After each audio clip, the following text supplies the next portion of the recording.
This slide outlines key points to remember when using large language models, LLMs, like ChatGPT, Claude, and Google Gemini Pro to investigate your documents. First, it's important to note that most LLMs are trained on data available from the web, which means that the information they provide might not be the most current. They lack real-time data and are not equipped with insights specific to your company or domain unless that information is available online. Secondly, LLMs are not inherently trained on your company's specific content or any proprietary documents you've created. To get relevant insights from these models, you'll need to upload your own documents. This is a great way to tailor the AI's analysis to your specific needs.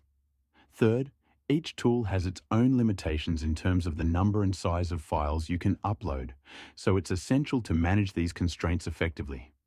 Once your documents are uploaded, you can ask the AI to identify the top 5 key points, providing a quick summary of the most important information.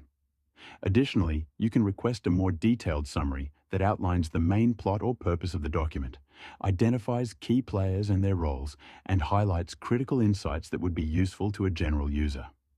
This can be incredibly useful for quickly understanding the content of complex or lengthy documents. These strategies ensure that you're making the most of the AI's capabilities, even within the limitations of the data it has been trained on and the constraints of the tools themselves.